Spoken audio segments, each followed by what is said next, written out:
Two senior administration officials tell MS Now the speech has not been finalized, but will focus on voting machine security and alleged efforts by foreign nations to influence U.S. elections. David, you co-authored that piece for MS Now.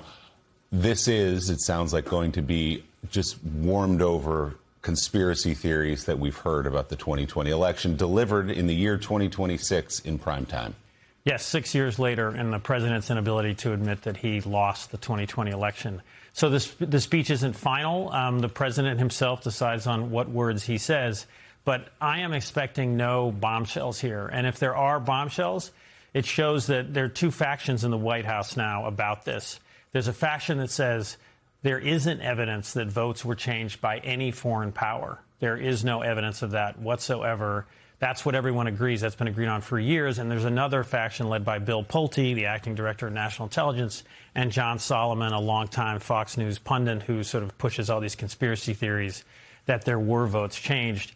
And I just want to say I'm very proud. It's work by me and Vaughn Hilliard and Laura Barone Lopez and Jake Traylor.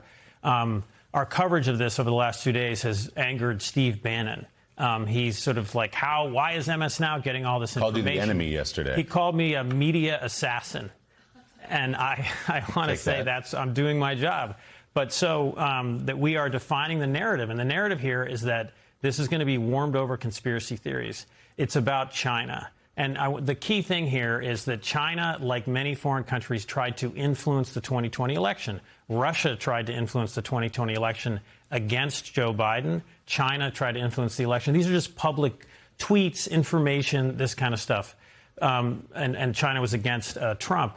There's no evidence that China successfully changed any votes, hacked into any machines. And what you might have is John Ratcliffe made this is a public old complaint, where he said in 2021, as then he was the director of national intelligence, again, Trump controlled the government in 2020, he said that he felt the CIA's assessment of the size of China's their effort to influence public opinion, was larger than what the CIA concluded in its assessment. That is what John Ratcliffe said. Tonight, you'll hear that presented as this terrible effort by the CIA. This would be Gina Haspel, also Donald Trump's appointee to run the CIA, somehow suppressing this news. The point is, great, China put out a lot of propaganda online. They did not change votes. There's nothing new here. I expect this speech, and if he goes farther, there's one chance the president will say, we shouldn't use X type of voting machine. I don't want to name a type because this isn't fair to these companies. A, that's false. All the voting machines are safe. B, the president, since he came back to office, has gutted funding and gutted CISA programs that secure our voting machines. And C, most importantly, the president does not have the power to say to states, don't use these election machines. Again, in the Constitution, he does not control how these elections are administered. So if he makes some sweeping declaration about, I decertify this type of voting machines, it's false. And he has no power, and he'll lose in court. And why is he still talking about 2020, perhaps as a pretext to do something about these 2026 midterm elections? Absolutely. Some incredible quotes in your piece, which I highly recommend that people read on MS Now ahead of the speech tonight. This is from a current administration official. I've never seen any intelligence that an adversary hacked or changed or flipped votes, ever.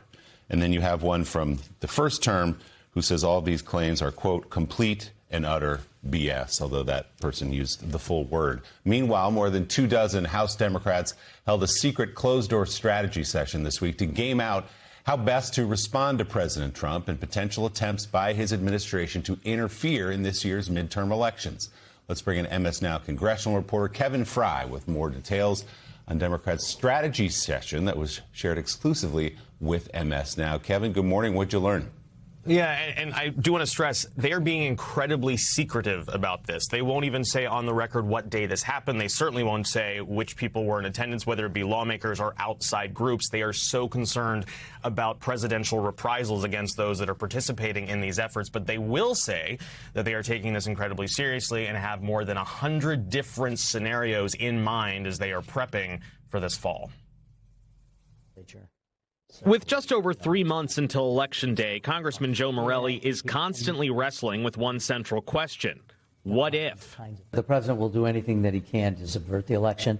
He's made that clear. The New York lawmaker is the point man for House Democrats on countering the president's potential efforts to meddle in the midterms.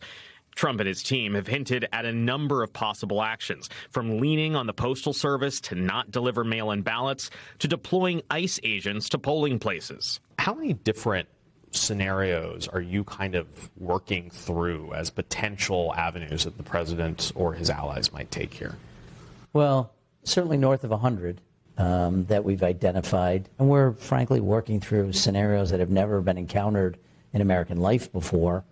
But that hasn't stopped Donald Trump. Morelli and his team have been gearing up for that uncertainty, working with voting groups and meeting with election officials across the country. This week, though, the preparations entered a new phase, with House Democratic lawmakers secretly meeting for the first time for a strategy session to walk through possible scenarios and identify vulnerabilities. So we're going to be having to think through with our partners how to make sure that we push back. MS Now got a preview of that strategy session as Morelli and his staff test ran one possible scenario where the president unilaterally implements aspects of the Save America Act and requires proof of citizenship to vote. That will be going into court. It's going to be working with local administrators. It's going to be working with secretaries of state. Morelli says their overall strategy boils down to educating voters and local officials while also being prepared legally. He says they have attorneys lined up around the country preparing court filings for any scenario. Take, for example, the possibility of Trump shutting down a polling place in a key Democratic city. Other than going to a court and appealing to them to intercede, what options are on the table? Well, first and foremost, we're communicating with local election officials so that they know what the law is, so that they're not, in a sense, bullied or intimidated by someone who shows up claiming to be in a position to shut the polling place down. So far, Morelli's team isn't willing to say who they're working with, fearful that naming any groups or law firms will expose them to reprisals from the president. But Morelli insists whatever the president tries this fall will not succeed. Can you say with confidence that Democrats will be able to stop the president, Republicans, from any form of meddling in the midterms? Yeah, I have every confidence that Americans will get to the polls, they'll have their chance to vote, and their votes will be counted. So some confidence there from Morelli. One other thing to add here is that he says that voters have a role to play here, too. And he basically said one of the things you can do in preparation for this fall is, one, make sure that your registration is up to date and everything is good to go there. And also vote as early as possible as you can. As soon as you have the ability to vote, go out and cast your ballot.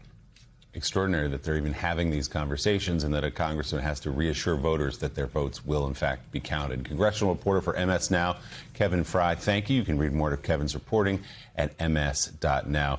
So, Ken Dilanian, obviously Democrats are preparing for the worst, is probably good strategy at this point, given what we've been hearing from this president and this administration.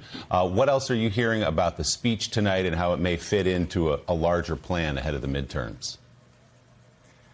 Well, in terms of the speech, we should all be extremely concerned about the process that is leading to the speech, because what's going on here is they're combing through the holdings of the intelligence community and pushing, some factions are, to declassify previously classified intelligence, and there's a debate going on, and apparently John Ratcliffe is actually trying to stop some of this, according to our reporting. And look, the U.S. intelligence community collects vast amount of information around the world. They are intercepting phone calls, hacking into computers, talking to sources. And there's a lot of information that they collect that isn't actually true, that doesn't pan out. That's why they pay thousands of analysts to sift through this stuff and to create what's called finished intelligence that gets up to the policymakers. And so if you just start trolling around in the U.S. intelligence holdings, you can find something that says almost anything. Remember, there was a bogus report that the FBI put out and then withdrew, that China was circulating a fake license, was importing fake IDs into the United States to flood America with IDs so that people could vote falsely. It turns out that those were just fake IDs that teenagers wanted to buy to get into bars.